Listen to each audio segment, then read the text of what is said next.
Hello and welcome to a little bit of wellness. I'm joined by Emma Cullinane from Inner Happiness Project. Emma, welcome to the show. How are you doing? I'm good. How are you?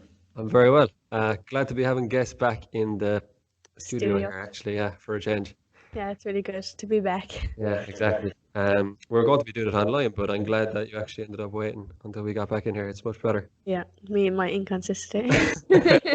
Yeah, I've literally been asking Emma to come on this for the last however long, and then she said, "Yeah, I'll do it this day," and next day it comes on to, Third time lucky. oops, sorry, I can't. But no, it's all good, all good. It's a funny story actually how we kind of got it back to talking to each other. We used to know each other in school and things like that, but we never really became proper friends or anything. And it's only recently we got back starting. Talking on Instagram, really, wasn't it? Yeah, Yeah.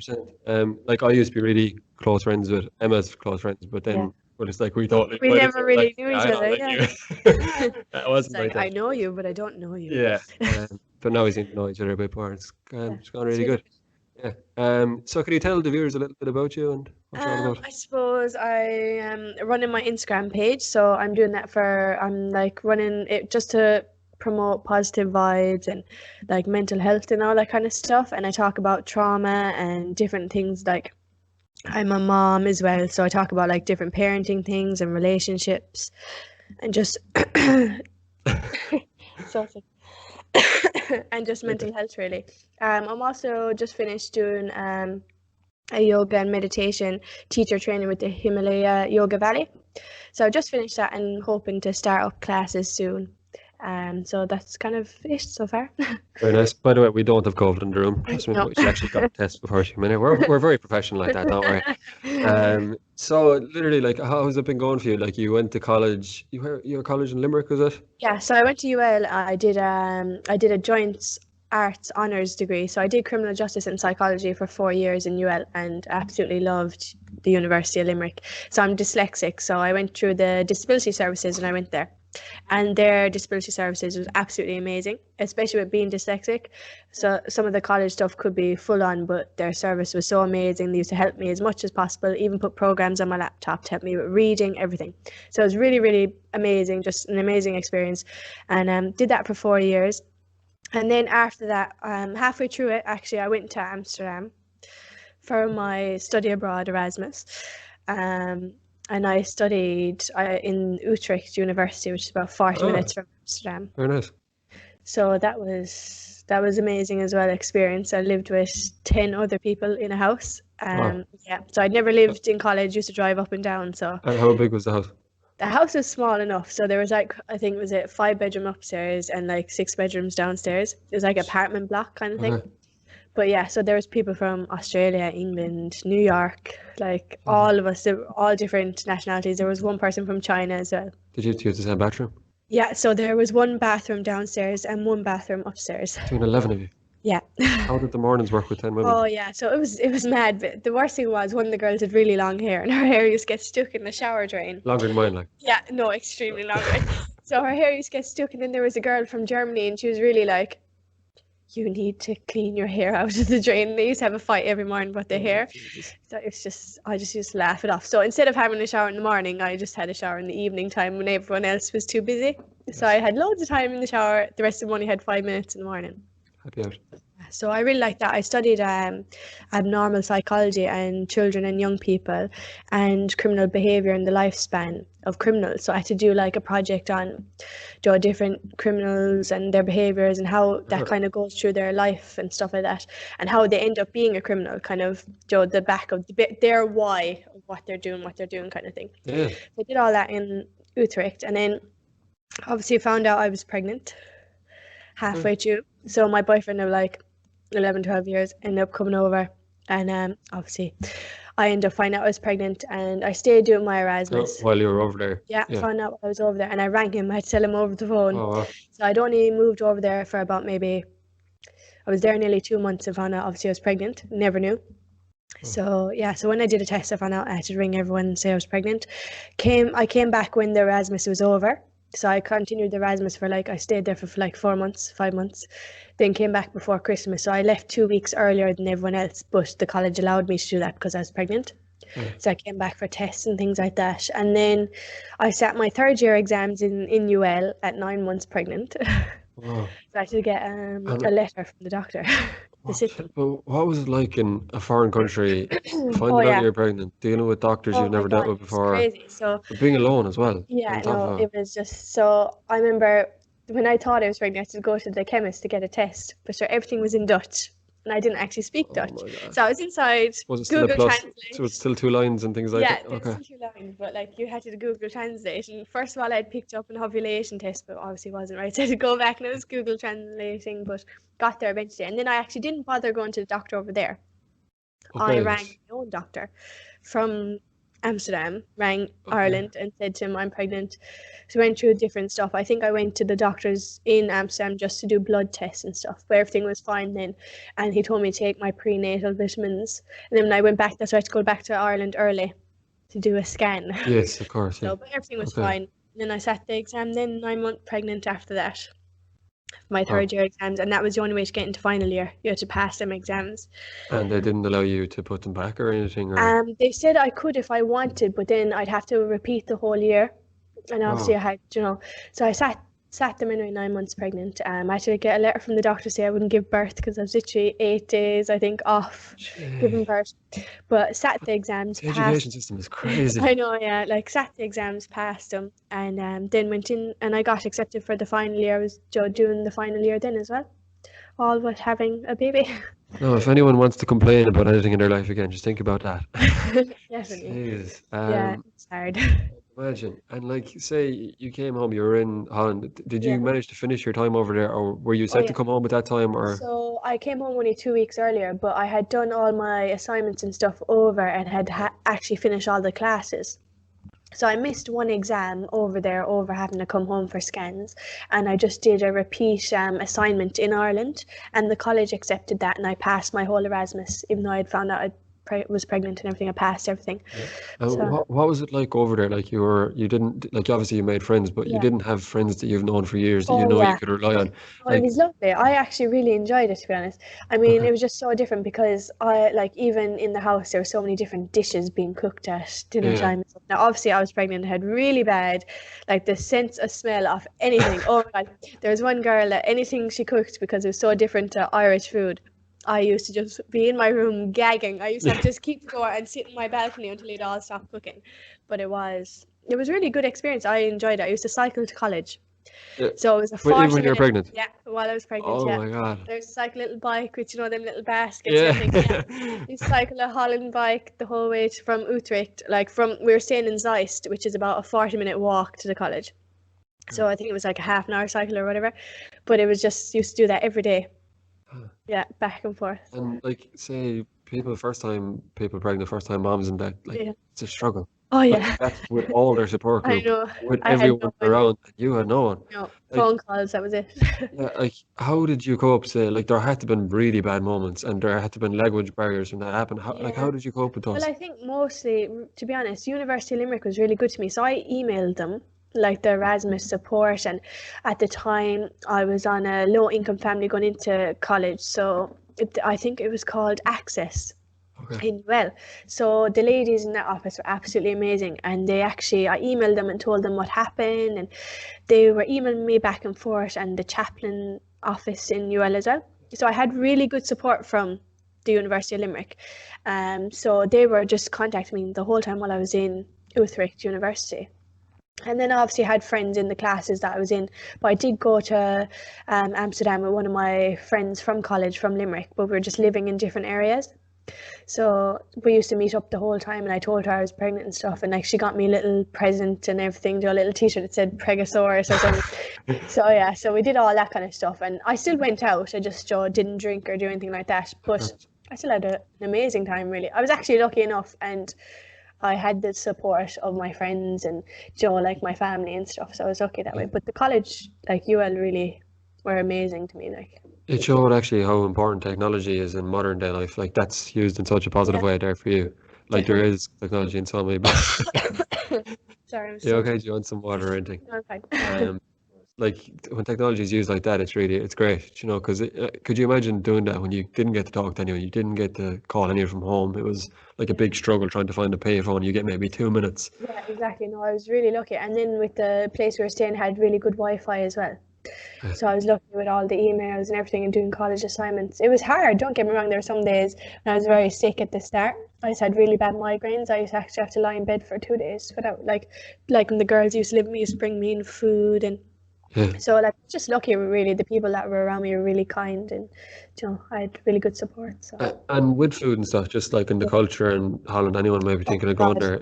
Is it similar to here or is it No, totally different? way different. So I actually found that very hard. Okay. I love meat.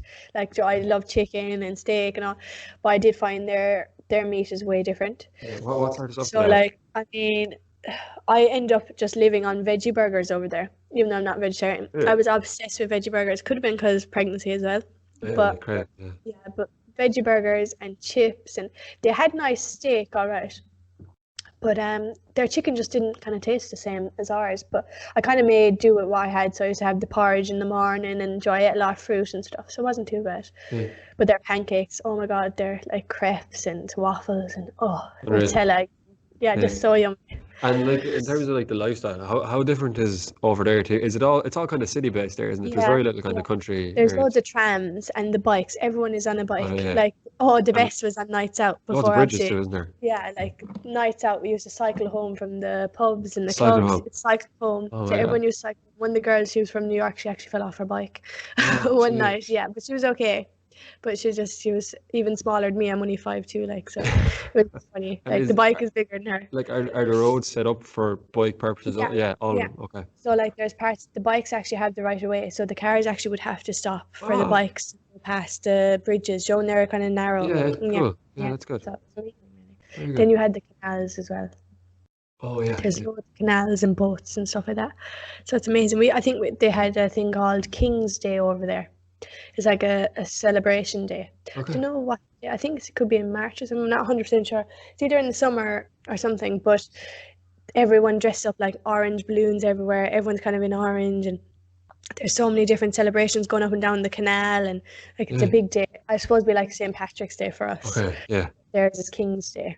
Yeah. But yeah, it's amazing. Very nice. So you moved back to Ireland then, and you did your college exams, Yeah. had your baby. Yeah. Did you take a year out then, No, or so I was thinking about it. A lot of people, even the college, had told me they'd give me a year. But I just knew if I had a year, I wouldn't have continued because I know my kind of mindset and my motivation, I needed to keep going. If I had stopped then, I would have given up. So I kept going, and I actually didn't even send my child to creche straight away. So I waited till Caleb was 9 months because he had very bad colic and I was just so in love with him. I was like, no one can mind him like I can. So I waited till he was 9 months. It was literally 2 weeks before my final year exams that I decided actually to push him into creche. Okay.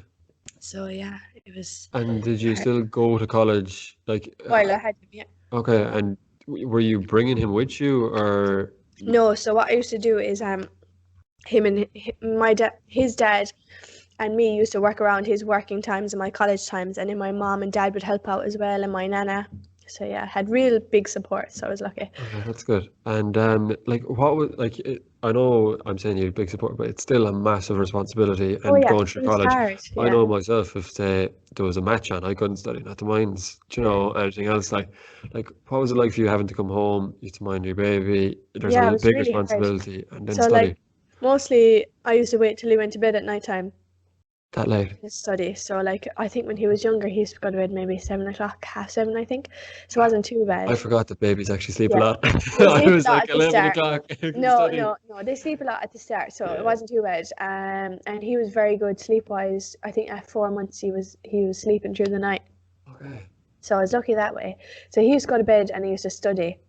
And then I'd get up before him in the morning if I could and try and study. And then, like, we just all worked around each other. My friends used to even call and actually play with him for an hour or two. And I used to go into the kitchen and close the door and study Okay. in the kitchen while they were playing in the sitting room. So yeah, only people I really trusted, but my friends just come help me out as well. So I had really good supportive people around me, really. That's how I got through it all. Yeah, that's good. And like you said, you studied criminology and psychology and everything. So are you big into like conspiracy theories, Netflix documentaries, all that? I like all them kind of stuff, all right.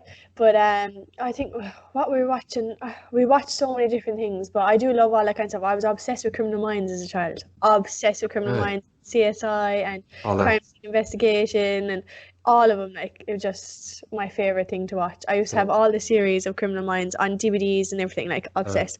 So they all did a behavioral analysis. That was what I wanted to do. I wanted to be Yes. like Criminal Minds. Obviously, it's a show, but that's what I wanted when I was small. Big drama. Definitely, it Yeah. was really good. So many people like I can't. I don't know is it the time or what it is, but I can't put myself in like invest time into watching something like that. Like when I was younger, I You watched the could, shows yeah, you watched, yeah, but right now I'm like, okay, so I have to be here this time here. yeah. Okay, I want a bit of time to myself, and I just Rushing don't, and you know. racing. Yeah. Yeah, I'd be the same. I like most of the time I kind of have a set kind of things to do during the day, so I'm like really into my morning routine. Yeah. So I do that the whole time. Like I get up in the morning, sometimes before Caleb, so I can get it done. So I'd make his lunch, get his school stuff ready for school, and then I'd sit down, I'd read a bit of my book. So every morning I always tell myself just 10 pages. And if I do more, great. And if once I get to 10, I'm happy. Yeah. Then I'd write 5 things I'm grateful for in a journal Yeah. every single morning, Monday to Monday. And Like, are they different things each day? yeah, usually. Yeah. So I try and find something that I'm grateful for, even though it's really early in the morning. So even if there's something that happened the day before, Yeah. I'd Did write I it down. come into that now? List. Yeah, Oh, yeah. good. So I'm grateful for you to bring me on your podcast. But yeah, so that's kind of what I do every morning, and then I do a bit of meditation and yoga. And then I get him ready for school and then get ready for work or do work calls. But yeah, I'll be always kind of really busy, but I love going for walks in nature as well. I find that kind of brings me down, like just soothes my soul, really. Yeah. I'm trying to think what else I do. And then at night time is my downtime when he eventually goes to bed after about 10 bedtime stories because he loves reading. So we do that every night, bedtime stories. And then I kind of sit down, and my big thing is a cup of tea and digestive biscuits. I'm obsessed with digestive biscuits. So I Milk sit chocolate? down. Huh? Milk chocolate? No, the plain digestive Oh, biscuits. Yeah, no. absolutely obsessed. And I sit there then, and I finally watch my Home and Away because I'd have it recorded. All the way. I'm obsessed. Still Home and watching Away. it. Were you Yeah, watching it when you were young as well? yeah, Everyone used to the watch whole it. way through. Die hard fan. Yes. Yeah, that's what I used to watch. And then I'd watch a bit of Netflix before bed. Very nice. And say, there's something you said there that I kind of picked up on. Like you're saying that he's like into reading now. Is Yeah. he? He's 3. Is it 3 or 4 now? He just turned 3, yeah. It's turned 3. Yeah. Yeah, So, this week. and like, how has that process kind of been? Like, have you been trying to introduce it to him, or what kind Yeah, of so things? he's did you- always really, like, when he was small, I used to read a bedtime story every single night. So I thought just start him off as I mean to go on kind of thing. So now he's just always has a bedtime story. He won't go to bed without one. Okay. So even if I'm tired and I've had a long day at work, I will still give them a couple of minutes to read the bedtime story. But he's obsessed with reading, and most of the time he likes to read the same books over and over again. And I was kind of like, but then I was looking up and it says actually it makes them smarter if they read books over and over again. So And it means supposedly as well they're very comfortable with yeah, it. yeah, exactly. So Yeah. they're like really happy with where Yeah, you are and things. but they know, like he knows even like what's coming next. So if I'm reading, he'll start saying the next page off. So like it helps his vocabulary as well. So I think he's smart, but obviously I'm biased. I'm his mom, but Of I course. think I have a little Einstein. But no, it's just really important, like you said, like you educate your moms out there and things. Yeah. I think more people like you kind of need to come into social media and things, Yeah. promoting that like this is the things to do, and there's a positivity in it. There might Yeah. be difficulties during the day when you've Oh, kids no, and that, yeah, like, of course, definitely. but there's always that time to like the little things are so important. Like He's coughing. I'll keep talking for a small bit. Yeah. But you're even saying there like walks in nature. Like I remember we went for a walk recently, Yeah. and you could see like the waves, like and just a small little thing like that. Like we kind of looked across, and little things if you appreciate them, it's amazing. Like Yeah, such a big difference. yeah, like you even put up a post there today, just for anyone looking at for Emma's Instagram content, like she's Inner Happiness Project on Instagram.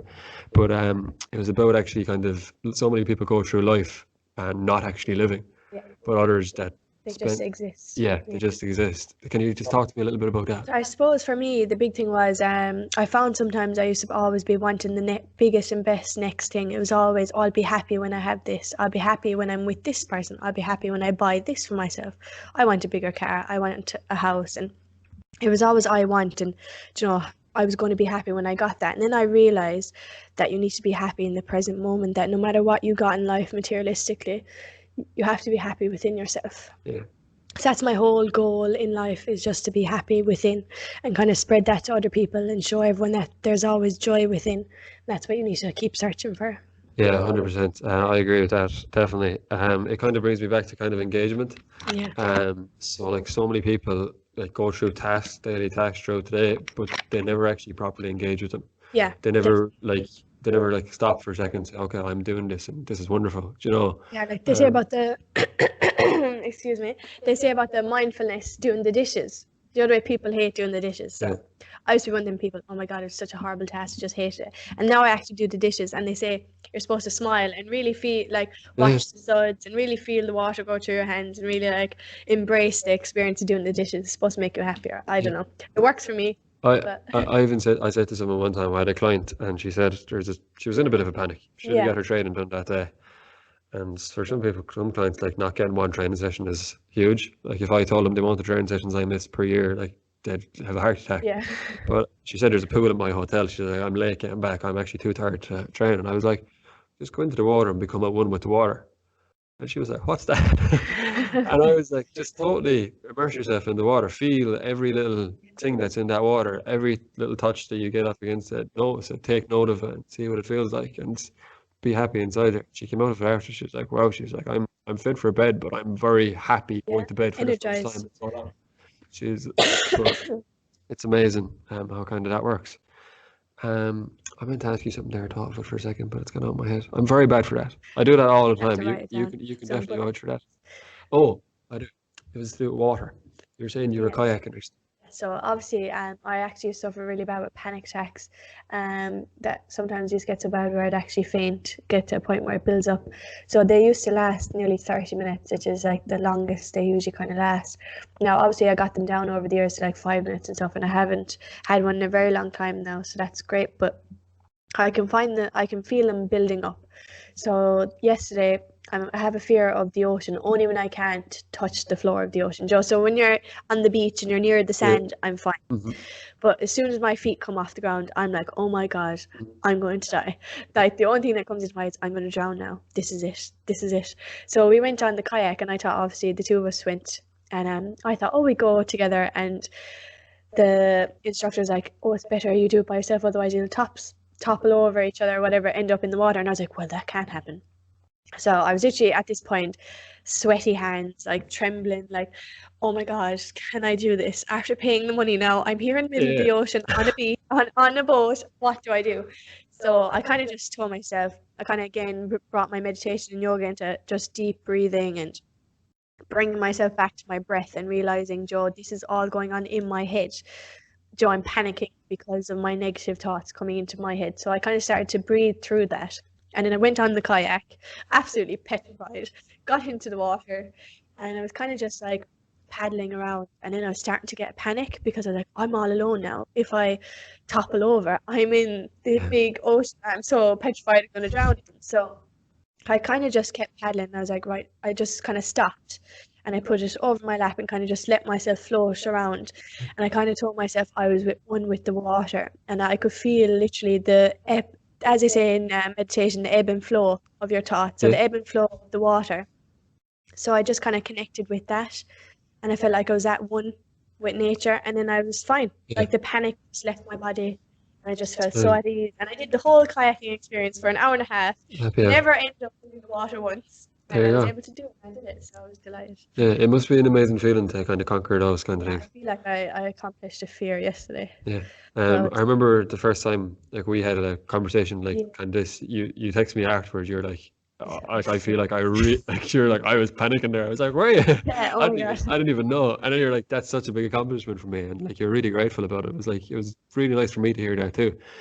But you said there that like you had panic attacks and you really struggled with them, and like you talked to me about them before and things. But now you're saying you actually know they're coming along. Yeah. When did that happen? Did you do this all yourself? Did you get help like for it? obviously I've been seeing a therapist a psychotherapist with a good bit now, but properly actually doing it. So I met him about 4 years ago, on and off doing it. I drop out of therapy. I'm like, oh, I'm fine now, I'm fixed. No such thing. That's a lie you tell yourself. But so I'm probably going to him about, I suppose, in maybe a year and a half now, religiously every maybe 2 weeks or once a month, depending money situation, because it can be expensive sometimes. But I find it brilliant, and he's helped me kind of feel when the panic attacks are coming along. He's kind of helped like go through everything with me, and obviously Joe, I went through my grief with losing my nana as well, so I kind of went through that all with him. And it's great to have someone that's there, Joe. They help support you through everything, Joe. Sometimes it's too much to ask of your friends to support you through every aspect of your life, and sometimes it's important to have an outsider that's a professional, because like your friends are great, they're great support, but they can't be your psychotherapist. They can't be your counselor. So that's kind of where I kind of learned how to deal with my emotions, really. I used to be like a robot. So I found I've come a long way in the last year and a half. 100%, yeah, definitely. I know we didn't talk as much, do you know what I mean? But the way you've described it to me, it's like you're genuinely 100%. It's been I feel real. like I'm enlightened now. Getting there. Definitely. But I feel what you say about your friends can't be your therapist kind of thing. Like if really close friends, family members come to me with a problem, I'm really open to dealing with it. But I think when you have a real emotional connection to someone, you struggle to get through to them.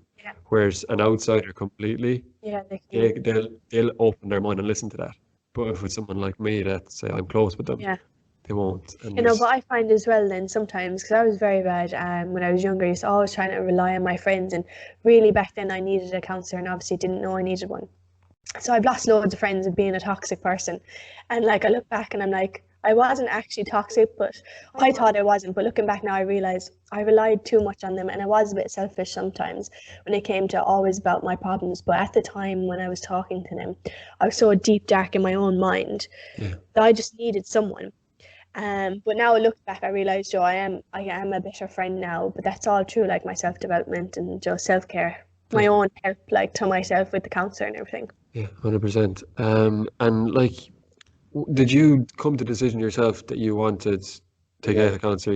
Or was it just someone else recommended you? No, pretty much I went myself. I had really bad postnatal depression with my son Caleb, and I told no one. So do you know the way the public health nurse comes and they ask you, how are you feeling? And yeah, I'm great. I was so worried because I thought if I told someone I had postnatal depression, they'd take my child off me because I was just young. Gonna say that. So I was too petrified of Caleb being taken. Is that allowed? Is that it? Yeah, you can have. But there has to be serious, doesn't there? Yeah, it has to be more so that there's a threat to yourself or to your child, which obviously there wasn't in my case. But it was just I had really bad postnatal depression, and my biggest thing was I denied, complete denial of having any postnatal depression, and kept going on that nothing. And then Caleb's dad used to leave for work, and I used to cry, just bawl. I told no one about it, and then I eventually opened up to my brother. And he's actually younger than me, but he's always been kind of a saviour in my life. He's just the most amazing person you could ever meet, and I just love him to bits. That's lovely. So he used to come in and stay with me because Caleb's dad used to be on night shifts at the time, and he used to stay with me and literally just lie on the couch and just hold me, and I used to cry. And then eventually he told me that maybe I need to see someone. And I went back then to counselling because I went years ago but didn't properly engage. So I went back, and that was kind of when I made this step to change my life, really. And then I was on and off for ages with it, but I was still working through it. And my child, Caleb, nearly died. I was studying for my master's at the time, and he had a seizure. So I was doing my presentation, which I absolutely hate because I hate talking in front of people. But I actually accomplished that. That was another fear I faced, and got a phone call to say that he was unresponsive and not breathing, so I had to make my way home. And my brother again saved his life, so he performed CPR on him and actually got him back breathing before the end. What's your brother's name? Caleb, that's my son. Alex Cullinane. So, Alex, massive shout out to you, man. So he was honestly amazing. Even the ambulance said if he hadn't stepped in, he mightn't have made it. How old is your brother? He just turned 18 last Christmas. He'll be 19 this Christmas. He just turned 18, and he's after giving you advice, helping you through all that, Save my son as well. Man, if you don't do ever anything again in your life, you've done more than I have, honestly. And well done, man. He's amazing. Sorry to interrupt. Yeah, no, he is amazing. And he helped. He did CPR because it was like he was going blue. My mom and dad said, because I hadn't got there yet, so I was still driving on the way there. What was that drive? So he had a febrile seizure. Okay, but when you were driving, like you must have been shaking. Like, yeah, to be honest, now my driving that day was absolutely outrageous. So sorry if it set me on the road. Understandable. Yeah, so I put on the the emergency indicators. I was coming around a bend, truck coming against me. So I had postnatal depression up to this point, and it was this moment where the postnatal depression just left me. So there was a truck coming against me. I had overtaken 2 cars, which was really bad, but I needed to get to my son, and I was just petrified of losing him. So I looked up to the sky and closed my eyes. A truck coming against me, and I closed my eyes. And I just prayed to God, and I said, if you had to take one of us to take me and save my child, I was like, this is your opportunity to take me out now. And somehow ended up on the right side of the road. Somehow Caleb was okay. And it was in that moment I realised I give my life for yours. And that was when I knew I loved him the most in the whole entire world. That was kind of that moment. Actually, That's a big one, isn't it? holy shit. But yeah, that was the moment when postnatal depression just went. I don't want anyone to see me crying, but Yeah. wow. That's that hit just totally. I didn't never think you'd see me cry. They know it by me. I'm a very bubbly person. Jesus. That's totally thrown me off, but anyway, it's that's part of the job. And coming on from that then, like, were you gone from college at that stage? So I was still doing my master's at the time, so I was just prepping for my thesis, so that was what the presentation was for. So Yeah. So yeah. I'm sorry. I know it's a shock. There's been so much that has happened in the last year and a half. I know. And you didn't tell me that one. Yeah, sorry, I slipped that in there. No. But yeah, so then I went off and I was doing the masters, and then obviously after that wasn't doing so well because of everything, and then he was in hospital for about 5 nights, I think. So yeah, so he had a virus, and it kind of attacked his he had asthma, so it kind of attacked his chest, so he had a virus kind of, and that's why he got so sick as he did. But thankfully the hospital were absolutely amazing, so I was lucky that way. And yeah, then he was fine. I went off, continued doing my masters, everything like that, and then obviously my nana had passed away All through that. before I finished my thesis. So I think it was 4 weeks before my thesis was due, she passed away suddenly. God. So I actually was her carer, and I used to be her sole carer kind of, and everyone used to help out, but I used to care for her, and she was honestly best friend my whole entire universe, that woman was. And I lost her, and at that moment again it was a case of I could give up now, but I just didn't want to. It was like I knew she wanted me to keep going, so she was always kind of the person that said keep going, you know. So even though she passed away, I kept going. I put all my kind of grief into keep going on my master's thesis, and I ended up getting 2.1. That's amazing. And it was all, I think it's her, like, she's my guardian angel. So Like, so many people wouldn't have been able to, and you had been through so much before that, and then, but you still kept going. yeah, no, I suppose like I'd be resilient enough, like no matter what life kind of throws at me, I always think that just keep going. I know it can be really hard, but you can always pull yourself like up from that dark place, that no matter how bad it is, there's always a way back up. Like that's what I think in my head. My word is hope. Hold on, the pain ends. See, this is why I started this podcast. It's for stuff like that. Like, that's my thing. That's amazing. And to just kind of move on a little bit, because I want to make sure you get in all the stuff you wanted to talk about. But you've since then, like, you've had a big kind of shift, and everything has turned massively for you. Was there, like you said, that all your postnatal depression stopped as soon as that moment? Was that the change, or did something else happen? Was there a build up of other things? I think that was the change, and losing my nana was the biggest change for me, because like before that I was changing, but still not enough of my own negative thoughts and my own negative, limiting beliefs about myself. So it wasn't until I actually lost my nana. She was kind of the kick in the ass. It was like she was looking down at me, kicking me in the ass, telling me, "Come on, Emma." So I was in a really dark place, and I lost her, and I almost lost myself.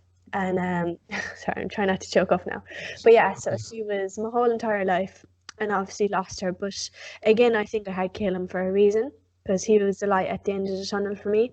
So I knew even if I didn't want to keep going, I had to keep going for him, because I was his mom. And it was kind of through the grief and kind of working through that through counseling, I realised, I want to help myself. I want to pull myself out of this hard place that I was in. And then the meditation and yoga came into my life, and that was kind of what helped me get through it. So now I kind of focus on positivity and really just trying to spread it to everyone else, because I know what it's like to be in a dark place and feel like the world's against you.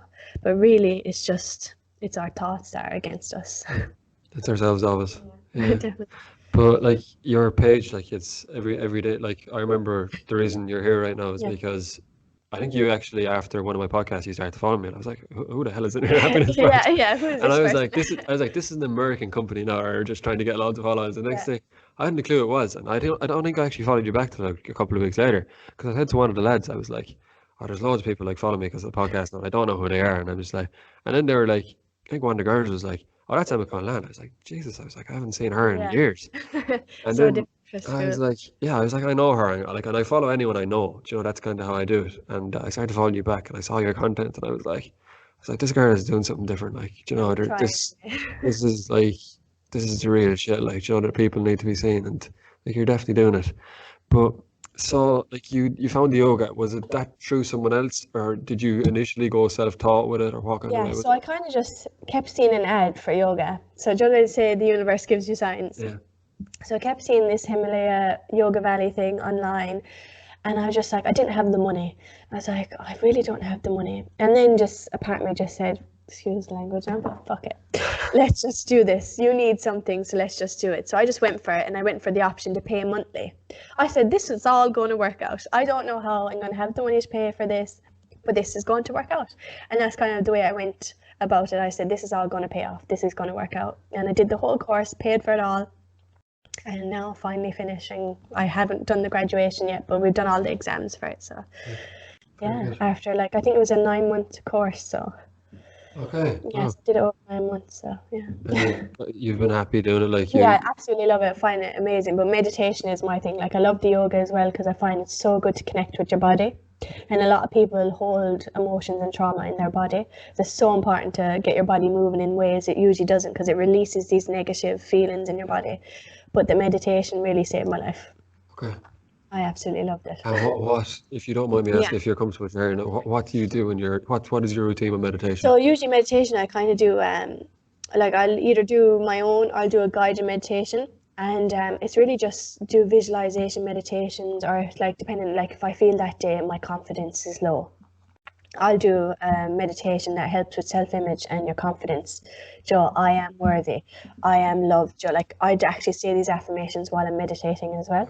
And I do kind of just different things really on visualization, like and about like manifesting like your goals and stuff all through my meditation. And I really visualize that these things have already happened. Okay. And that really helps you, yeah. And then I do ones on like your inner purpose and like your passion and things Okay. like that. And what like say inner purpose now? Yeah. Like I know all about what would inner purpose going to be for you? Well, I find like what sets my soul on fire is like helping other people and kind of bringing the message to everyone, like about mental health and how anything is possible and never give up, no matter what someone tells you, that you can do anything you put your mind to. That's kind of what I want to share to the world. There's something very powerful about you, and Really? Do you think so? yeah, just the way you, like I said to you before, but just the way you kind of speak about things, and like there's certain things you said today that not just, Yeah, but they hit like they like hate. yeah, they're just like there's some people they say something and they might say the exact same thing you said, and I'm guilty of this. I might Yeah. say things that are great, but I don't say them the way you. Really, you Yeah, think I really have full passion behind what I'm yeah. saying? There's like a real, well, for me, I'm connecting with it straight Yeah, away. yeah. You know, and there's something very powerful about that. It's really cool. So, if you were to kind of sum up what Inner Happiness Project is for you, what would it be? I suppose for me, it's about kind of just literally the inner joy, finding the happiness within and connecting with yourself and your mind and getting to know yourself and who you really are as a person away from everything else. That's kind of really. Definitely. Yeah. No, it's great. Guys, if you're not following her, you need to start because, like, if there's any part of my day, I'm kind of, I don't know, say it's like I don't have bad days, but I might have bad moments for Yeah, half an hour. That's kind of what I tell myself. I never have a bad day. yeah. It's Never just a worse. bad moment. I I might have a agree. Yeah. bad moment, but never a bad day. And I like I'd look and say something you posted, or we'd have a conversation, and suddenly there we Done. go. Yeah, just makes it feel a bit better. But just before kind of we need to kind of move on a slight little bit because I'll have you here all evening. Yeah, I'll Um, have. About 5 minutes, 6, 7 phone call. No Yeah, problem. anyway. Grand.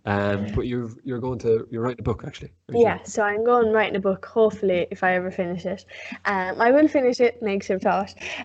So I'm kind of just writing a book about my life, really, and everything I've been through, and how it's all about getting through these obstacles, and how, like, different techniques that I use, like mindfulness and all my meditation stuff, kind of in the book, and how I've kind of gotten through every aspect of my life that I've gotten through so far.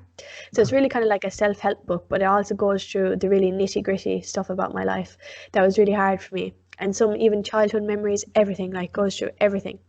It's like nearly a memoir, but it goes on to being how to It's save yourself, really. I like story kind of, but yeah, okay. But joining the dots then Yeah, say exactly. that someone else mightn't be having the same thing, but they Yeah, can. if you felt this way at some point in your life, that you can get through this as well. This is what the book, I want the book to teach people, that you can get through anything, that nothing really is an obstacle. You just have to learn how to maneuver yourself. Yeah, that's really beautiful. And have you a title? Have I a title? That is to Is that be decided. Yeah. Well, I have one in my head, but I can't be telling you all my secrets. fair enough? Fair enough. We'll keep that one. Just before we go, so right at the end of the show, I always ask the guests to give 3 recommendations for the viewers to improve their well-being. What would you say to them? I would say definitely meditate. You are missing out if you are not meditating, and definitely start reading books. I find reading books has just changed my life. And third thing, just be grateful. Don't forget to show, even if you don't show it, write down what you're grateful for, because it'll improve your relationships. There you go. Very good. Emma, thanks so much for coming on. I really appreciate it. That's probably Thanks for the invite. not at all. That was absolutely brilliant. Guys, I know you've taken so much out of that if any of you have listened to it, and thanks so much for watching.